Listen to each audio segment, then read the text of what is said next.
been charged with manslaughter for a few days after her return to Banjul. The Minister of Environment, Climate Change and Natural Resources hosted a two-day stakeholders conference to discuss waste management-related matters. And the United Nations raises concern over the state of insecurity in Libya, with this and more coming ahead on The World Today.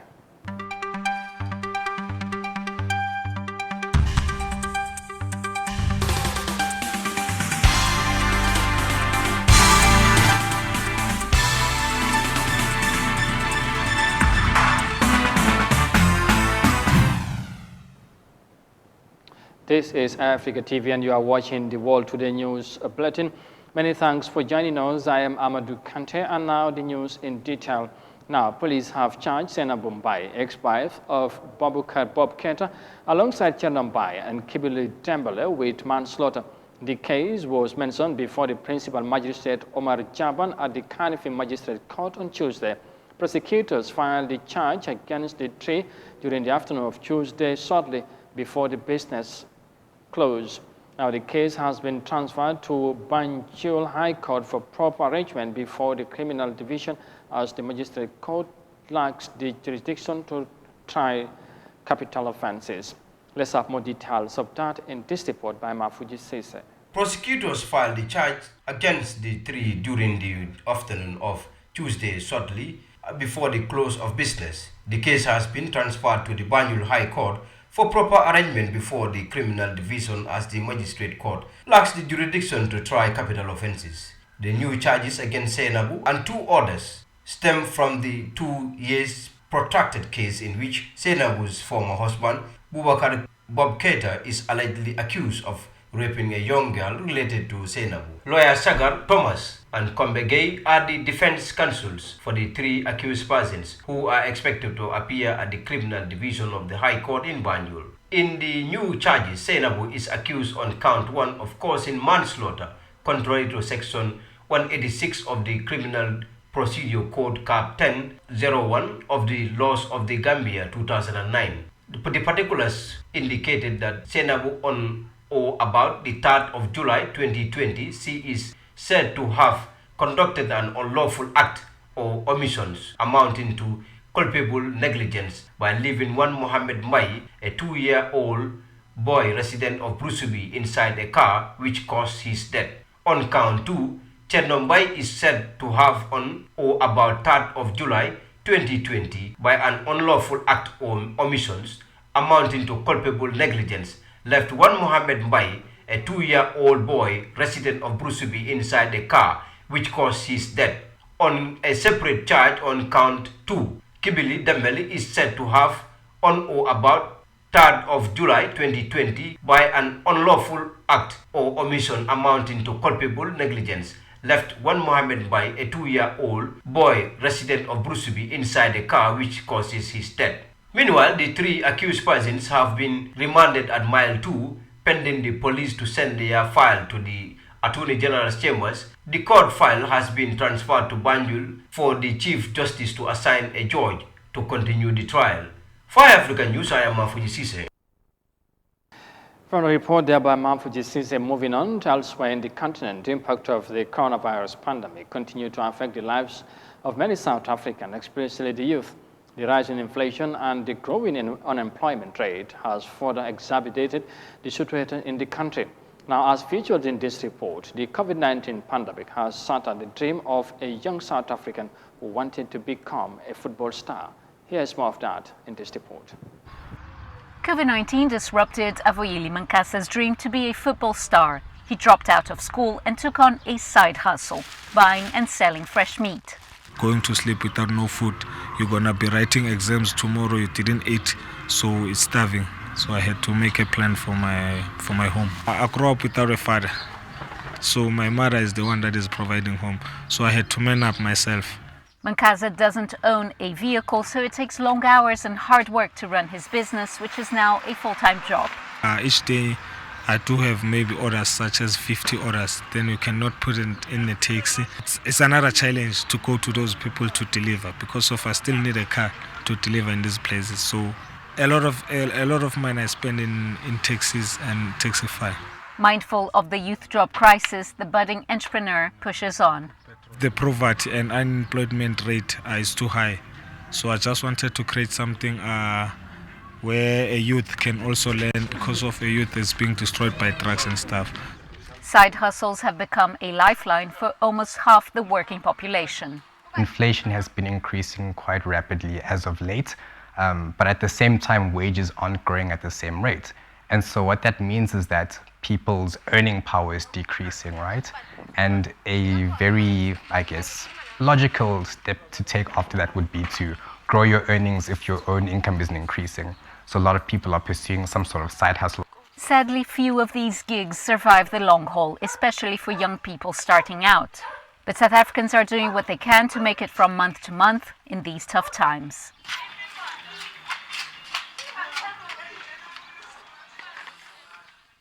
Coming back home, the National Environment Agency, in collaboration with the Minister of Environment, Climate and Natural Resources, on Monday commenced a two-day national dialogue on sustainable waste management to come up with practical solutions to the environmental challenges. The meeting, under the theme Participatory Approach to Waste Management, intends to share best practices, experiences, and lessons learned among stakeholders in the waste management sector. Moses Imendi has the details in this report. In bid to find a comprehensive and sustainable solution, the National Environmental Agency and the Ministry of Environment jointly organized a two-day national dialogue on waste management in the Gambia. Like many countries in Africa, the Gambia continues to grapple with waste management challenge. The dialogue brought together stakeholders in waste management to dwell on various sticking points, including best practices and sharing experiences on the management of waste. Badara Diouf, Vice President of the Gambia, expressed delight in the environment-friendly meeting, noting that waste management is a cross-cutting environmental issue that should attract commitment and dedication from stakeholders to coin imperative means of addressing the long-standing challenge in the country. As the country has a long history of waste challenge, it is imperative to coordinate our efforts and our resources and our strategies in order to find a sustainable solution to this health hazard. On that note, I encourage the lead ministries and agencies responsible for environmental policy and programs to coordinate their efforts and work with the decentralized institutions like the municipalities and area councils in order to come up with a comprehensive program that we can seek funding for and find the right techniques and technologies to reduce waste, reuse it, and recycle it. He said waste management is a collective responsibility. Mr. Diouf also called for the enforcement of programs, policies, as well as legal instruments for effective waste management.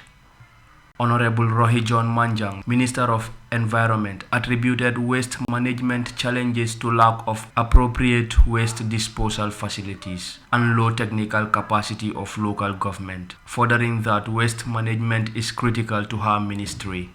Waste management continues to be critical concern for my ministry.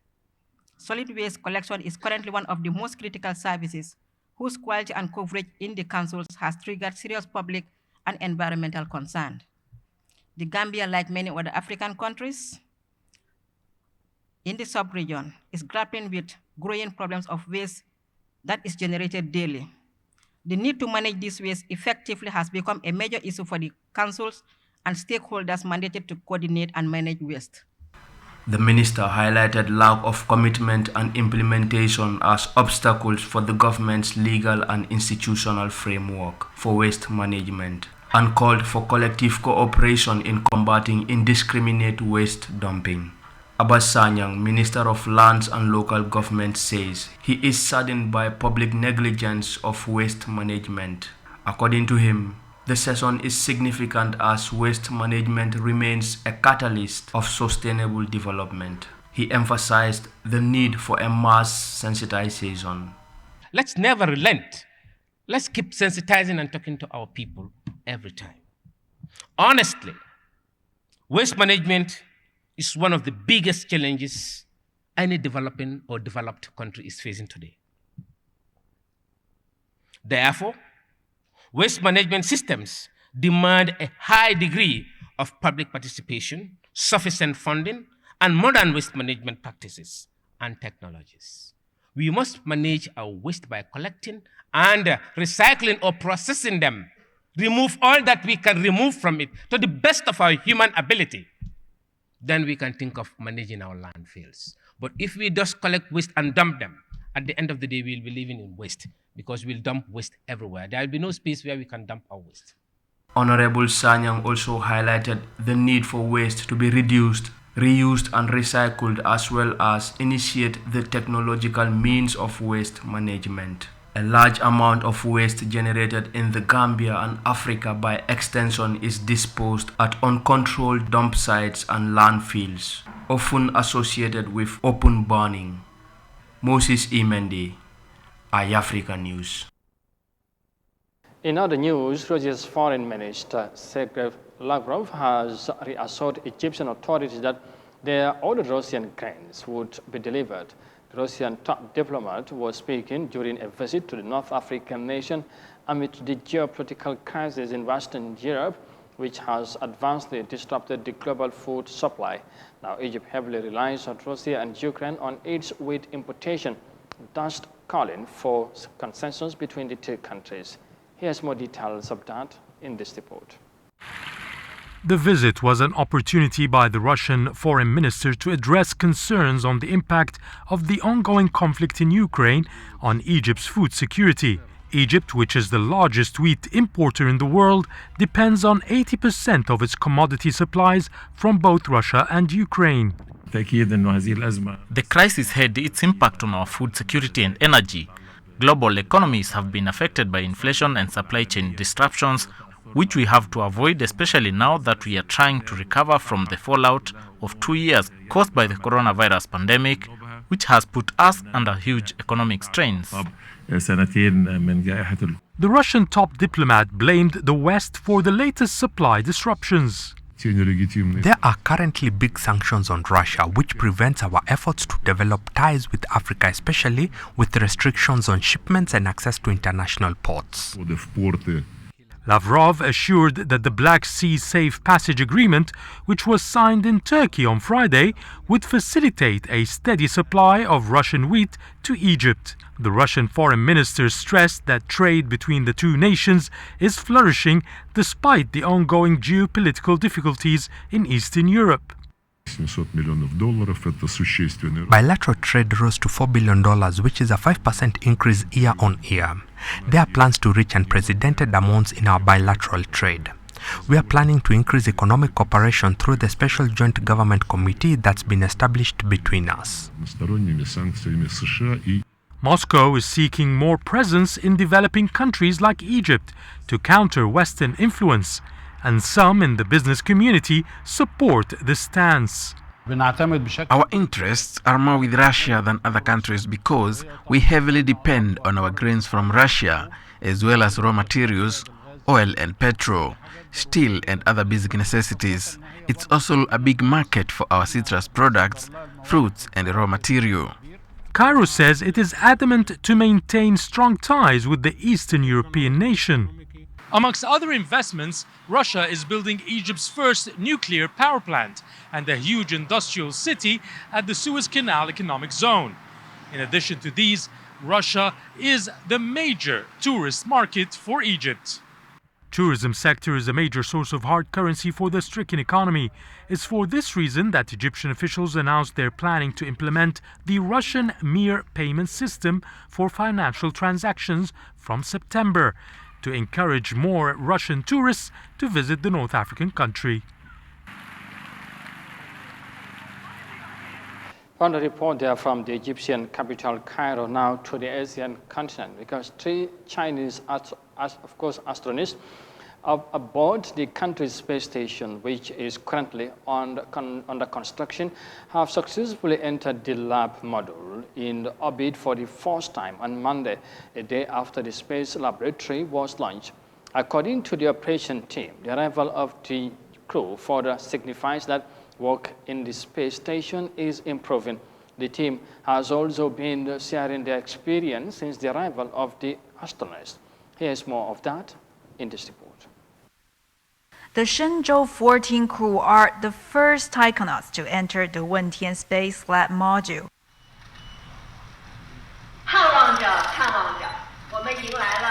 With Liu Yang saying she had been looking forward to this moment with all her heart.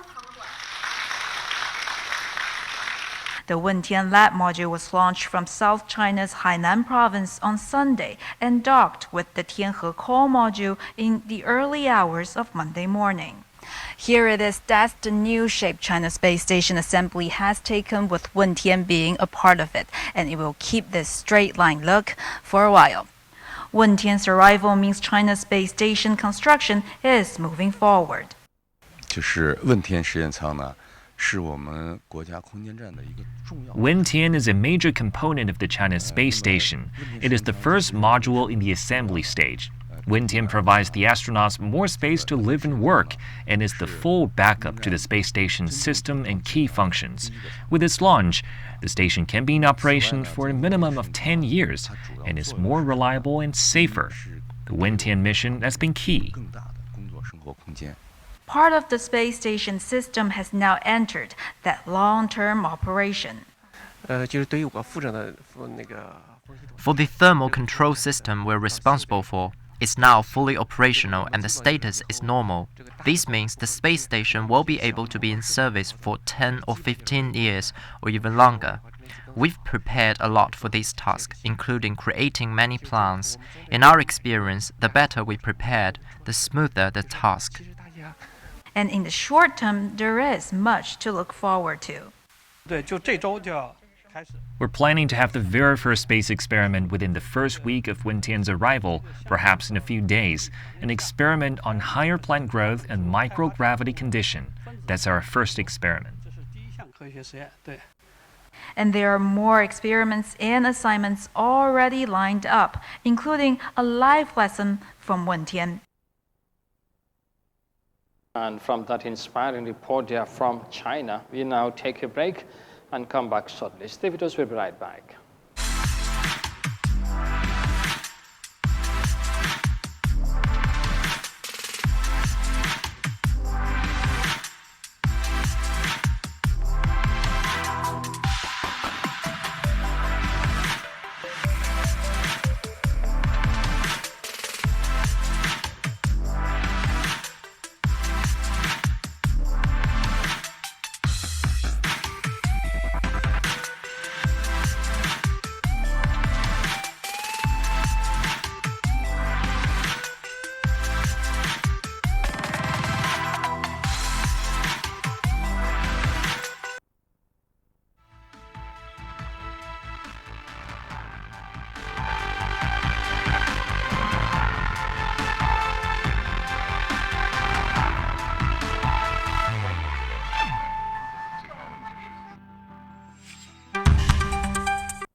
Welcome back. This is Eyeafrica TV, and you are watching the World Today News Bulletin coming to you live from our studios in Banjul. And once again, many thanks for joining us. Now, let's return to matters done. Of course, the ongoing alleged rape case of Boubacar Keita. Now, Bob Keita's defense attorney, in his alleged rape case Monday, told the Banjul High Court that it had taken the state a year and 9 months to know that DNA is the center of the case.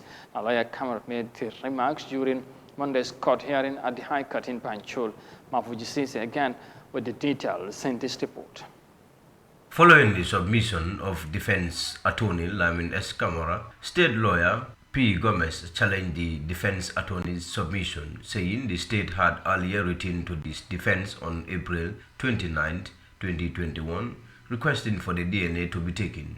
Lawyer P. Gomez also told the court that they had earlier written a follow-up letter dated June 14, 2021, still requesting for the said DNA to be taken but to no avail. He further indicated that the defense ignored all these letters at a time when the state had only 2 prosecution witnesses in the trial. He also told the court that the defense was insisting that the DNA request will be against the privacy of the accused person. Moving on, the defense attorney Kamara argued that one cannot arrest, remand, and investigate a matter, but has to first investigate, arrest, and remand. Replying on points of law, State Counsel Gomez argued that the prosecution has the right to call and recall witnesses even in the middle of the trial. But defense attorney Kamara said they are seeking for dismissal of affidavits sworn on behalf of Boubacar Keita by one Mariam Ba, legal clerk at the office of the Attorney General. He also argued that Ms. Ba did not have authorization from Boubacar Keita to do so. Defense attorney Kamara also informed the court that it is clear from the affidavits that the respondent is investigating a case that is over 1 year and 9 months, and after the DNA evidence, the state knew that it is essential for the determination of the case as stated in paragraph 34 of the African International State. This is a good 32 months. When the state knew that the DNA is essential, they did not conduct it, Kamara told the court. He submitted that in the criminal justice system, one cannot arrest, charge, and remand and investigate.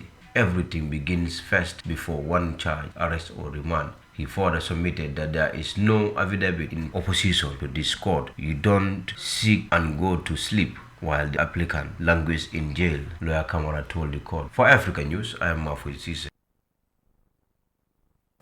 Finally, the UN senior officials for Africa, Marta Ama Akia Probe, warns the Security Council that the overall situation in Libya remains highly volatile. Now, Akia Probe raised the alarm while addressing the UN Security Council recently. Moses Imendi has the details in this report. Events in Libya have been marred by a prolonged civil war and raging conflicts by rival militia groups following Muammar Gaddafi's death in 2011. A decade on, the North African country is still embroiled in instability as it continues to grapple with persisting militia clashes in contention for power and wealth. The scramble for power in Libya is a mystery and continues to descend the country into chaos and regression. While addressing the United Nations Security Council, Marta Ama Akia Pobi, UN Assistant Secretary General for Africa, summed up the situation in Libya as a highly volatile one with a persisting constitutional and political stalemate. She also spoke of the dire economic situation of the destabilized African country. The overall situation in Libya remains highly volatile. Despite progress achieved, the constitutional and political stalemate persists, prolonging the tense security environment with an increased number of clashes in and around Tripoli. The economic situation remains dire, exacerbated by the politicization of the National Oil Corporation. Libya used to be one of Africa's financial powerhouses, but since the prolonged instability, its economy has been reduced to a shocking state, and that situation remains the same today. Demonstrations over the delayed election and post-state services have rocked the country, capturing world attention earlier this month. The Ghanaian diplomat therefore registered concern as she continued to decry the human rights situation in the African country. The human rights situation in Libya remains of serious concern. The dire economic situation has had a negative impact on people's fundamental rights to basic services and access to food, water, and sanitation, healthcare, and education. The message from the young Libyans to their leadership was that they need to do more to improve their living conditions and that they want elections to be held as soon as possible in order to choose their legitimate representatives. Libya's leadership and citizenry at large is up against the odds of shaping up the country's future and repositioning it back to where it belonged. Much of UN's efforts are also directed to addressing the security situation in Libya. Could there be light at the end of the tunnel for Libya and her people? Moses Imendi, Eyeafrica News. By Moses eventually brings us to the end of this news edition, but for more details on this and other stories, as always, as ever, you can visit on our website on Eyeafrica.tv. But for now, many thanks for the pleasure of your company. Thanks for watching, and bye for now.